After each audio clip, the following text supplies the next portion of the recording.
Gregor Johann Mendel played a vital role in discovering the laws of heredity. He carried out several hybridization experiments with true breeding pea lines which had sharply contrasting characters. One such experiment was the crossing of a tall and a dwarf pea plant. Since the cross was between plants that differed in a single trait, that is, height. In this case, Mendel called it a monohybrid cross. Furthermore, Mendel called the tall and the dwarf plants in this experiment the parental or the pea generation. After the cross between the tall and dwarf plants, Mendel collected the seeds and planted them to produce the first hybrid called the F1 generation, or the first filial of plants. He found that all the plants in the F1 generation were always tall, like one of the parents, and the dwarfness had disappeared. Mendel conducted similar experiments with other pairs of traits and made certain observations. Every single time, he found that the F1 hybrid resembled only one of the parents, while the other parent's trait was missing. To explore this further, Mendel self-pollinated the F1 hybrids to produce a second hybrid generation of plants, known as the F2 generation, or second filial of plants. Interestingly, this time, the progeny included both tall and dwarf plants in a definite ratio. 3/4 of the plants in the F2 hybrid were tall, while 1/4 was dwarf. Mendel also noticed that the plants did not show blending or mixing. That is, none of them were of in-between height. Once again, to confirm his observations, Mendel conducted experiments with other traits. His results were confirmed when he found that both the parental traits were expressed in the F2 hybrid in the proportion 3:1. Moreover, the contrasting traits did not show any blending in either the F1 or F2 stages. From his experiments, Mendel inferred that something was being stably passed on from parents to progeny over successive generations. This was the reason the dwarfness that had disappeared in the F1 hybrid had reappeared in the F2 hybrid. Mendel called this something factors, which are known as genes today. Genes are represented by letters for our convenience. The trait expressed in the F1 hybrid is denoted by a capital letter, while the other trait is denoted by a small letter. As all plants obtained in the cross between tall and dwarf plants were tall in the F1 hybrid, the tall trait is denoted by capital T and the dwarf by small t. Here, capital T and small t are alleles of each other. That is, they are a pair of genes representing two alternative forms of the same character, namely the height of the plant. Therefore, pairs of alleles for height in plants would be capital T, capital T, capital T, small t, and small t, small t. Here, capital T, capital T, capital T, small t, and small t, small t are genotypes of the plant, and the descriptive terms tall and dwarf are the phenotypes.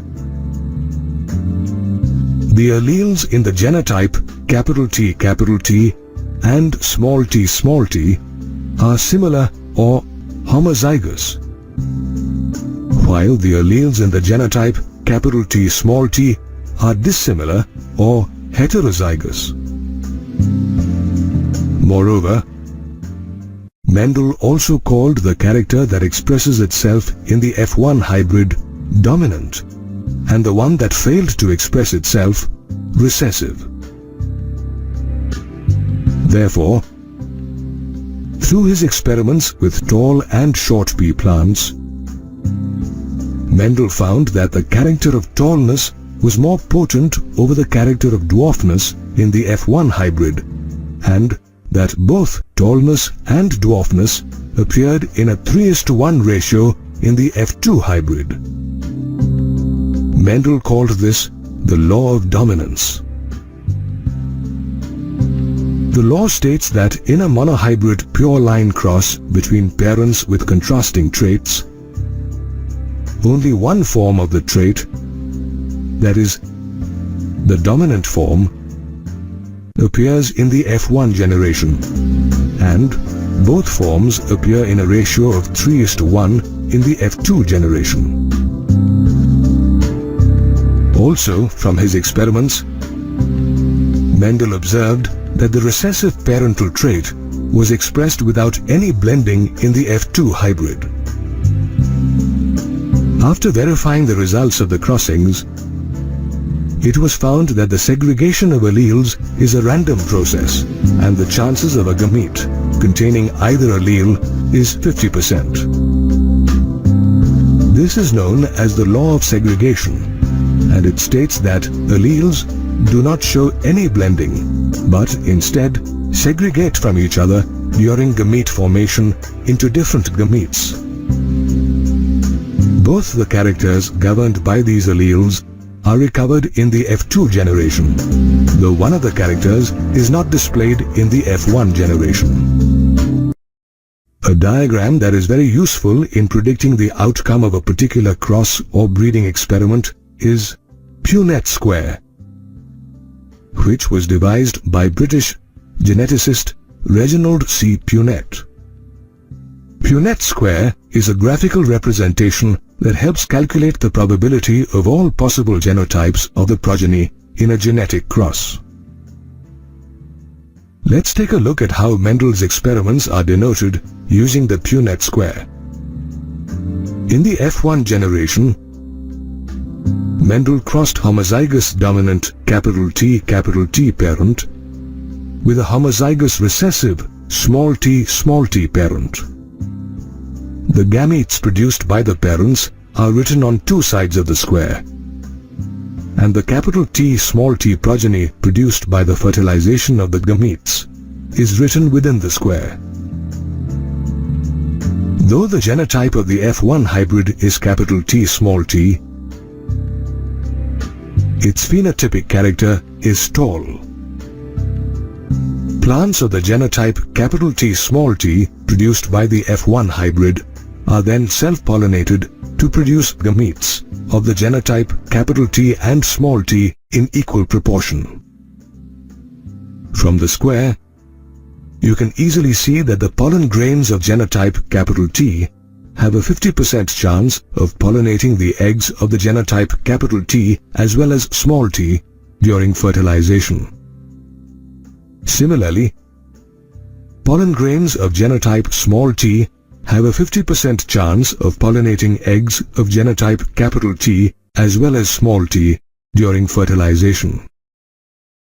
Thus, random fertilization results in zygotes that are of genotypes T, T and t. From the Punnett square, you can also see that 1/4 of the random fertilizations have led to T, half has led to T, and finally 1/4 has led to t. Therefore, the genotypic ratio is 1:2:1.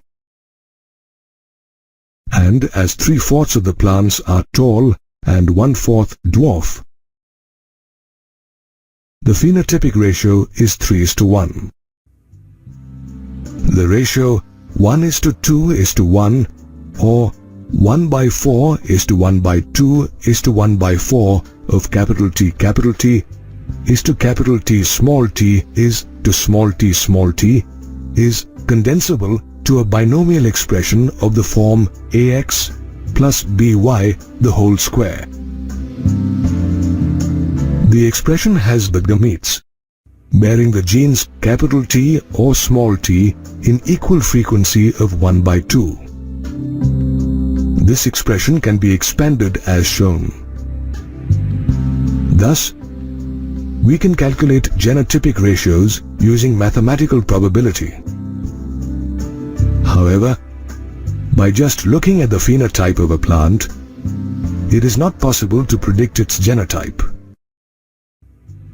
For example, you cannot predict whether a tall plant from the F1 or F2 hybrid is homozygous dominant, that is, capital T,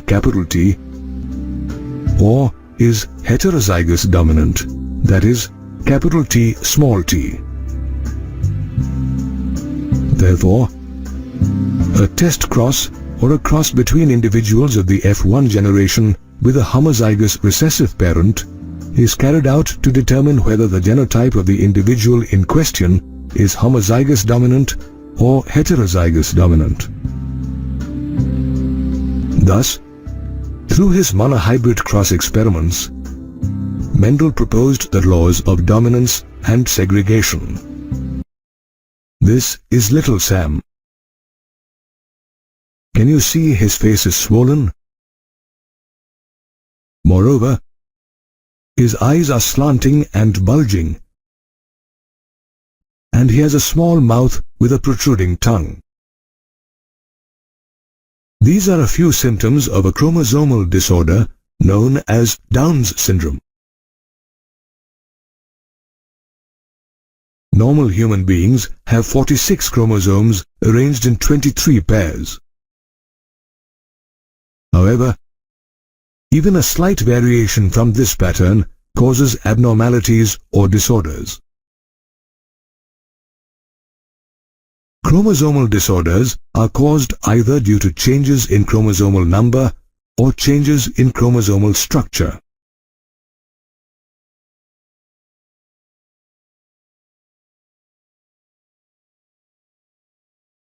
Changes in chromosomal number occur due to non-disjunction of chromosomes, which is the failure of chromatids to disjoin during cell division, leading to either aneuploidy or euploidy.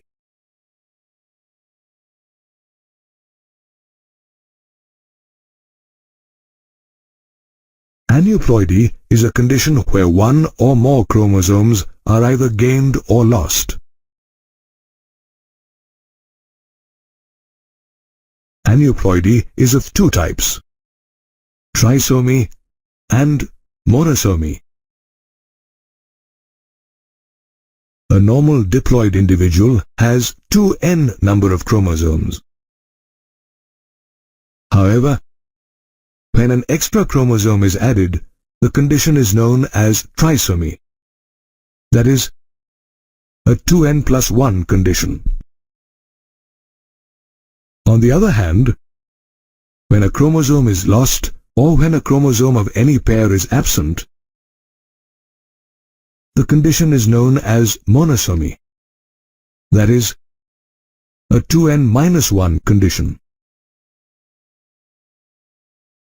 Now, euploidy is a polyploidic condition, where more than two haploid sets of chromosomes are formed due to the failure of cytokinesis after the telophase stage.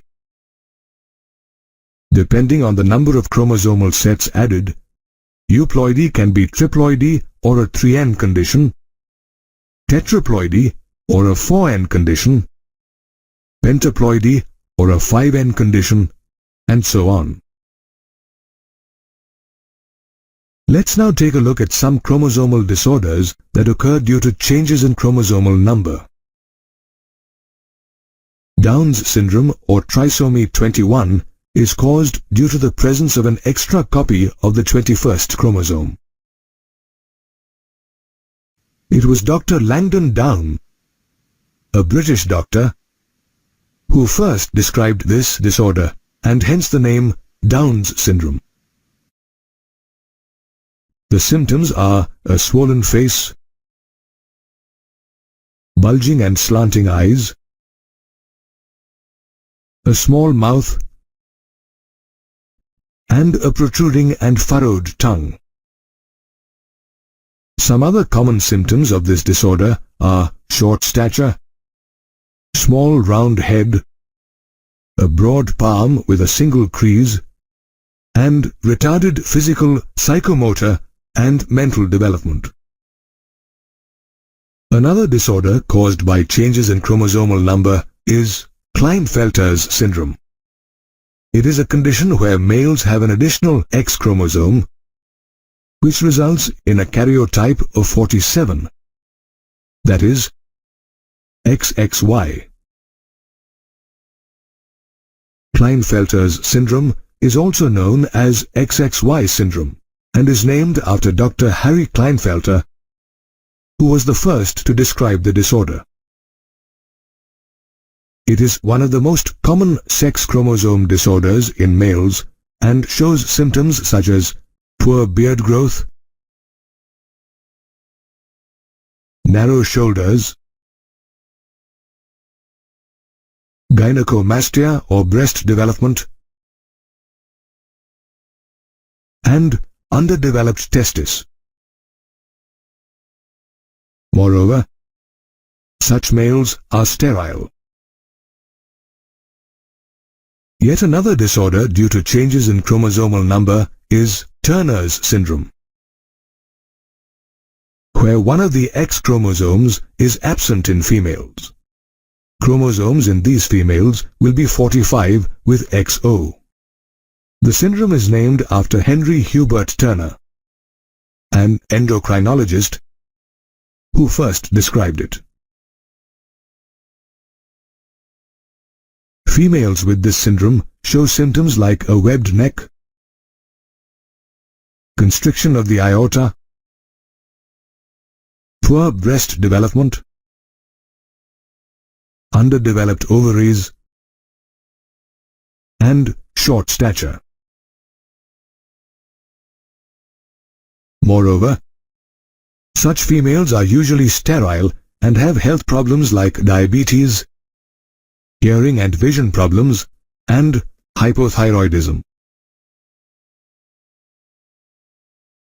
Just like changes in chromosomal number, any change in the structure or arrangement of genes can also lead to chromosomal disorders. Changes in chromosomal structure can take several forms. Some of these changes include a portion of a chromosome getting deleted, duplicated,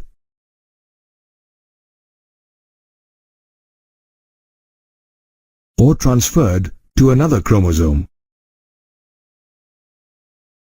While some of these structural changes in a chromosome are inherited, others take place accidentally when reproductive cells are being formed or during early fetal development. Jacobson syndrome and Kryder-Kat syndrome are some disorders caused due to changes in chromosomal structure. Therefore, chromosomes hold the genetic keys to all the functions of our body, and any change in the number or structure of a chromosome can lead to chromosomal disorders. Aren't these flowers beautiful? These are snapdragon flowers, and they come in so many different colors. Hybridization experiments conducted on pea plants were conducted on snapdragon plants too.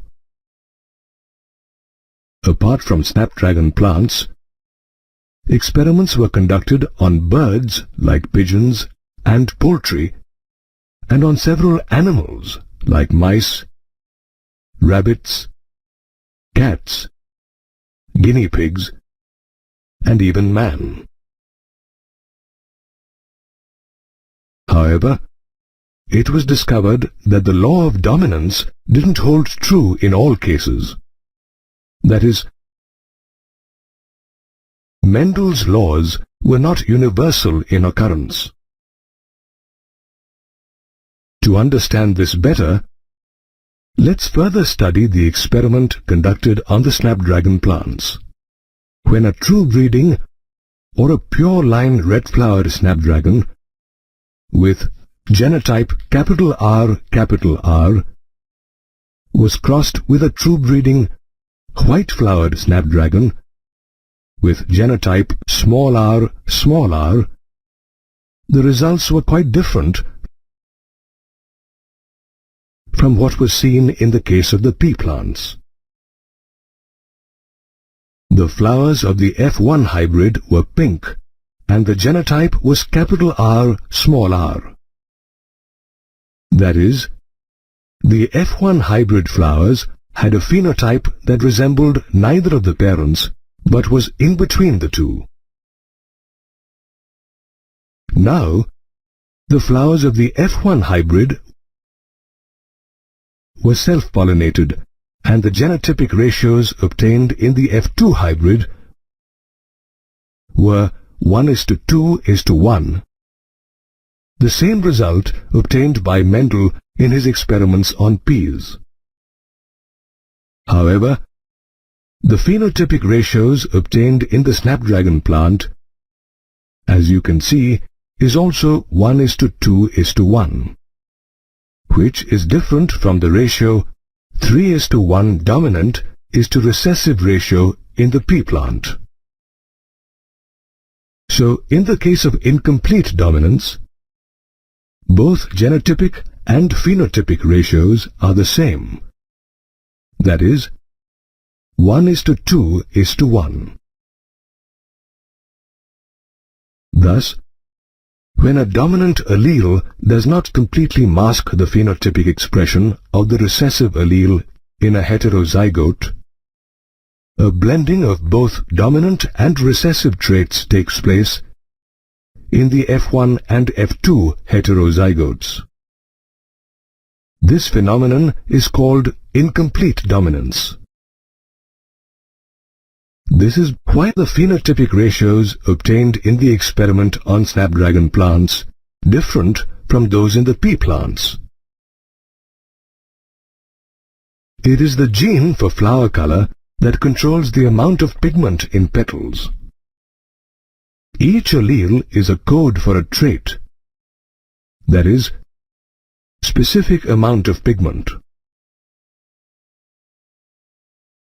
When both alleles for pigment are present, the petals are dark red due to heavy pigment production. On the other hand, if none of the alleles for pigment exist, the flower is white.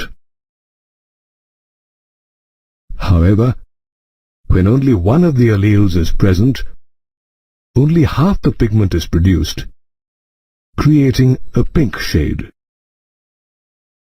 The alleles are therefore exhibiting incomplete dominance, which is a form of intermediate inheritance where one allele for a specific trait is not completely dominant over the other allele. But why is it that some alleles are dominant while others are recessive? Let's understand this by studying the functioning of a gene in greater detail. As you know, a gene is the unit of heredity that occupies a fixed position on a chromosome called the locus. A gene generally has two forms called alleles. In homozygotes, the alleles are the same, while in heterozygotes, they are not identical.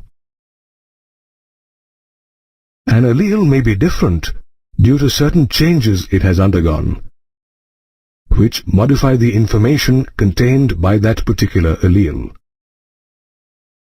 For example, Let's consider a gene that contains information for producing an enzyme. This gene contains two copies, which are the two allelic forms. Now, let's assume that the normal allele produces the normal enzyme that is required to transform a substrate S. According to assumed facts, the modified allele could be responsible for producing a normal enzyme, a less efficient enzyme, a non-functional enzyme, or no enzyme at all. Now, if the modified allele produces a normal or a less efficient enzyme, we can say that the modified allele is equivalent to the unmodified or normal allele. That is, the modified allele will produce the same phenotype or trait, or in other words, it will bring about a transformation in the substrate S. Such equivalent allele pairs are quite common. However, if the modified allele produces a non-functional enzyme or no enzyme, then the phenotype is dependent on the functioning of the unmodified or the normal allele. Here, the unmodified functioning allele or the normal allele that represents the original phenotype is the dominant allele, and the modified allele is generally the recessive allele. So, in the example we just saw, the recessive trait was due to a non-functional enzyme or because no enzyme was produced. Therefore, incomplete dominance causes a distortion of the normal phenotypic ratio and results in offspring with a combined phenotype. This is a homozygous bull, white in color, with a genotype W, and this is a homozygous cow, red in color, with a genotype R. What color will their calf be in the F1 generation? Well, it isn't white or red, and neither is it a color in between. The calf is roan-colored. Its coat is a mix of red and white hair. Therefore, in this case, the F1 generation doesn't resemble either of the parents as in dominance, nor is it in between as in incomplete dominance. What the calf displayed was codominance. Codominance refers to a situation where a heterozygous organism has a phenotype that demonstrates traits from both dominant as well as recessive genes. A codominant trait is not blended but is independently and equally expressed. Another widely known example of codominance in human beings is the ABO blood system, which is used to determine human blood type.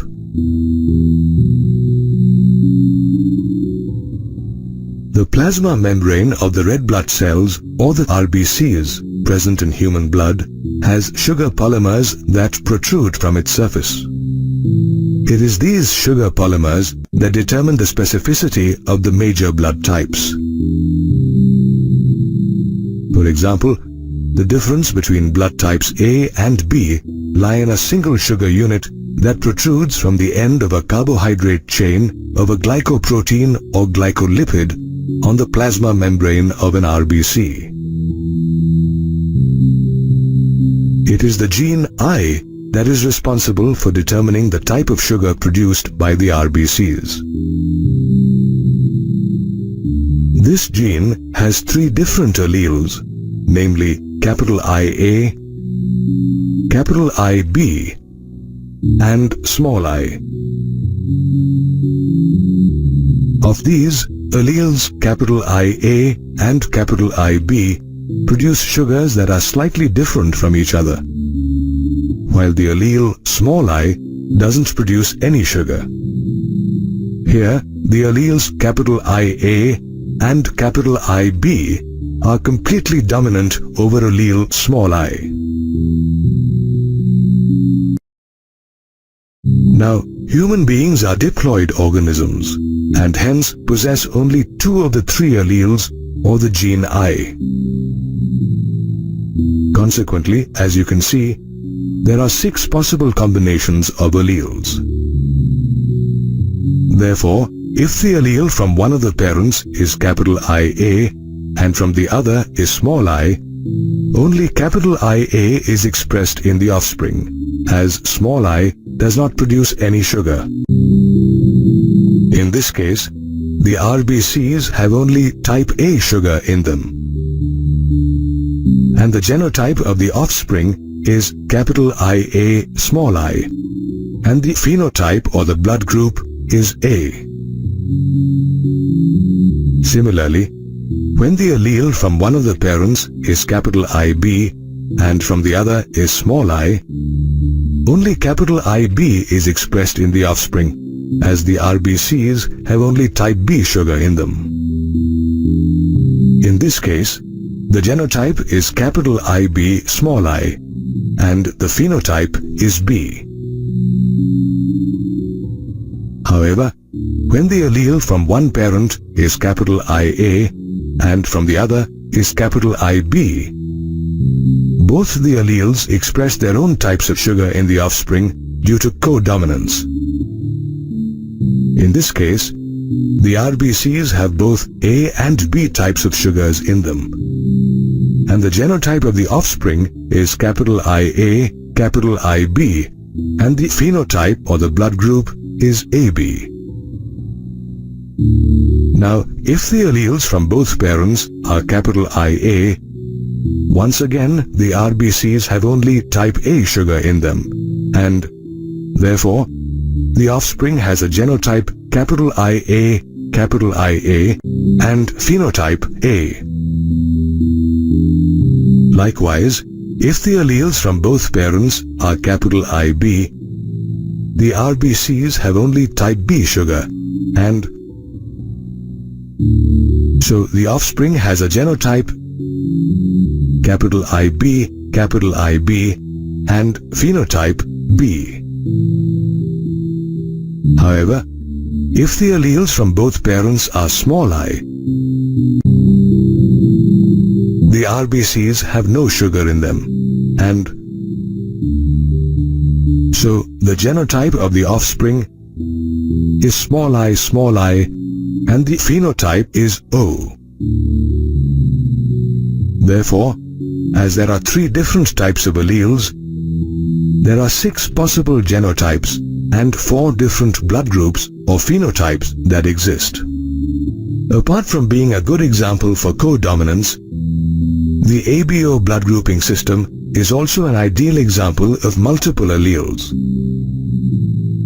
As we just saw, the gene I has 3 alleles, capital IA, capital IB, and small I, that govern the same character, that is, blood group. However, since an individual can have only 2 alleles, it is possible to learn about multiple alleles only when detailed population studies are conducted. According to the multiple alleles concept, more than 2 alleles govern the same character. Now, let us study an experiment that shows how a single gene may sometimes produce more than one effect.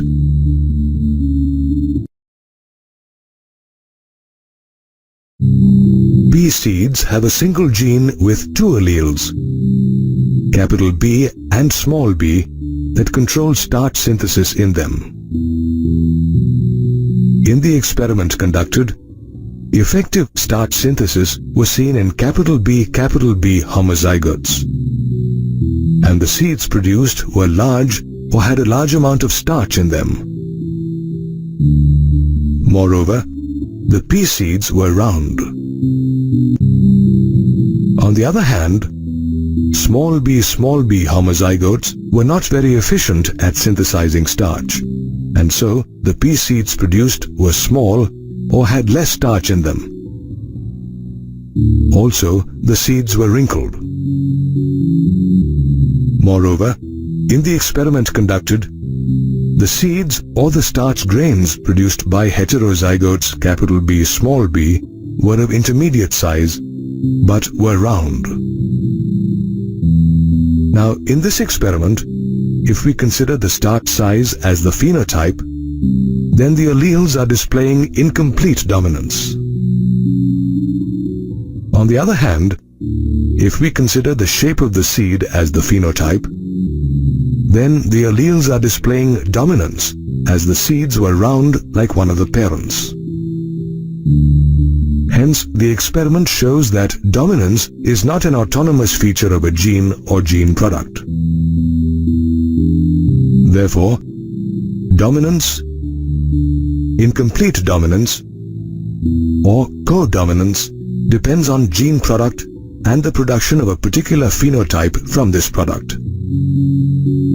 It also depends on the phenotype that we wish to examine in case the same gene influences more than one phenotype.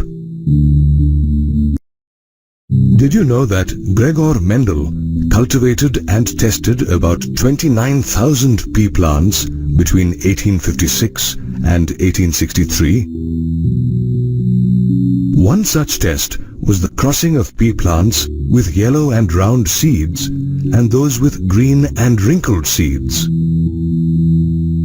As you know, such a cross between plants that differ in two traits or characters is known as a dihybrid cross. This experiment, conducted by Mendel, resulted in a pea plant that produced yellow and round seeds in the F1 generation. Here, can you guess the dominant shape and color? Obviously, the round shape is dominant over the wrinkled shape and the yellow color dominant over green. Mendel noticed that these results were identical to the results he had obtained when he had carried out monohybrid crosses between plants with round and wrinkled seeds and those with yellow and green seeds. Now, in Mendel's dihybrid experiment, let's denote the dominant yellow seed color with the genotypic symbol capital Y and the recessive green seed color with small y. Likewise, let's denote the round seed as capital R and the wrinkled seed as small r. The genotype of the parents can therefore be denoted as capital R, capital Y, and small r, small y, small y. On crossing the plants, the gametes capital R, capital Y and small r, small y unite to produce yellow and round seeds with the genotype capital R, capital Y, small y in the F1 generation. Mendel further self-pollinated the plants obtained in the F1 generation to produce F2 generation plants. This time, he found that 3/4 of the seeds were yellow, while 1/4 was green. Similarly, he noticed that 3/4 of the seeds were round, while 1/4 was wrinkled. Therefore, the yellow and green color had segregated in the ratio 3:1, similar to the results obtained in a monohybrid cross. And the round and wrinkled shape had segregated in the same ratio 3:1. Mendel also found that the phenotypic ratio in the F2 hybrid was 9:3:3:1. That is, there were 9 round yellow seeds, 3 round green seeds, 3 wrinkled yellow seeds, and 1 wrinkled green seed. Mendel had got the same phenotypic ratio in several dihybrid experiments that he had conducted. This ratio 9:3:3:1 can be derived as a combination series of 3 yellow:1 green with 3 round:1 wrinkled. And further, this derivation can be written as shown. From such observations on dihybrid crosses, Mendel proposed a new set of generalizations which was later called the law of independent assortment. According to this law, when 2 pairs of traits or characters are united in a hybridization experiment, the segregation of one pair of characters is independent of the other pair of characters. We can use the Punnett square to easily understand the independent segregation of the 2 genes during meiosis and the production of pollen grains and eggs in the F1 generation. For example, in the dihybrid cross experiment conducted by Mendel, the genotype of the seed obtained in the F1 generation was capital R, small r, capital Y, small y. Now let's consider the segregation of one pair of genes, capital R and small r. Here, 50% of the gametes have the capital R gene, and the remaining 50% have the small r gene. Now, apart from each gamete having either capital R or small r, it must also have either capital Y or small y. Here, it is important to note that the segregation of 50% capital R and 50% small r is different from the segregation of 50% capital Y and 50% small y. Hence, 50% of the gametes bearing small r has capital Y, and the remaining 50% has small y. Similarly, 50% of the gametes bearing capital R has capital Y, and the remaining 50% has small y.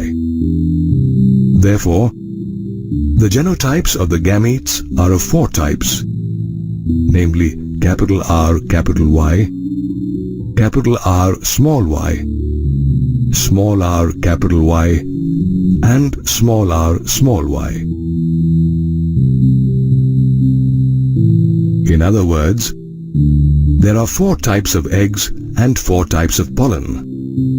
And as you can see, the frequency of these gametes is 25% or 1/4 of the total number of gametes produced.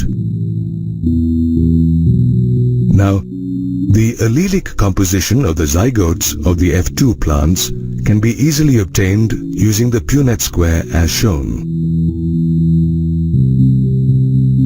As you already saw, there are 4 different types of phenotypes formed, and the phenotypic ratio is 9:3:3:1. However, 9 different genotypes result from the F2 hybrid, and the genotypic ratio is 1:2:1:4:2:1:2:1. Thus, from the dihybrid cross experiment, Mendel found that the gene combination of the progeny differs from the parental gene combination. Gregor Mendel, the father of modern genetics, not only researched pea plants, but also carried out several experiments with honeybees. In fact, by 1865, Mendel had published his work on inheritance of characters. However, his work did not receive due recognition until the beginning of the 20th century due to several reasons. Firstly, Mendel's work couldn't be widely publicized because means of communication in those days were not well developed as they are today. Secondly, Mendel had considered genes or factors as discrete and stable units responsible for controlling the expression of traits. He had also explained the concept of alleles and how they were responsible for the continuous variations observed in nature. However, his concepts about genes were not readily accepted by his colleagues. Thirdly, Mendel, for the first time, had applied statistical analysis and mathematical logic to problems in biology, which was objected to by many biologists of his time.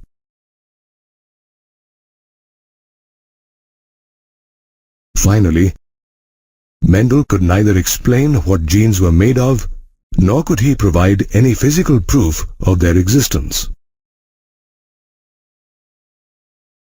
Mendel's work got due credence only in 1900, when his results on the inheritance of characters were independently rediscovered by three scientists: Hugo de Vries, Carl Correns, and Erich von Schermach. Also, both chromosomes and genes segregate during the process of gamete formation, and only one of each pair is passed on to a gamete. However, they differ in the way they segregate. In genes, independent pairs segregate independently of each other, while in chromosomes, one pair segregates independently of another pair. Let's now study the behavior of chromosomes during cell division. In the anaphase stage of meiosis I, a set of chromosomes aligns along the metaphase plate. Here, you can see a long orange and a short green chromosome, as well as a long yellow and a short red chromosome aligned at the same pole. Now, consider another set of chromosomes aligned along the metaphase plate during the anaphase stage of meiosis I. Here, there is a long orange and a short red chromosome and a long yellow and a short green chromosome arranged at the same pole. Now, during the anaphase stage of meiosis II, you can see the orange and green chromosomes segregating together in the cell on the left, while the orange and red chromosomes segregate together in the cell on the right. Sutton analyzed this segregation of chromosomes during meiosis and concluded that chromosomes have individuality and they occur in pairs, with members of each pair contributed by each parent. He also concluded that the paired chromosomes separate from each other during meiosis, and the distribution of the paternal and maternal chromosomes in each homologous pair is independent of each other. Both Sutton and Boveri were of the opinion that the pairing and separation of a pair of chromosomes would result in the segregation of a pair of genes or factors carried by them. Their hypothesis on chromosomal behavior came to be known as the Boveri-Sutton chromosome theory. In fact, Sutton combined this hypothesis of chromosomal segregation and Mendelian principles and called it the chromosomal theory of inheritance.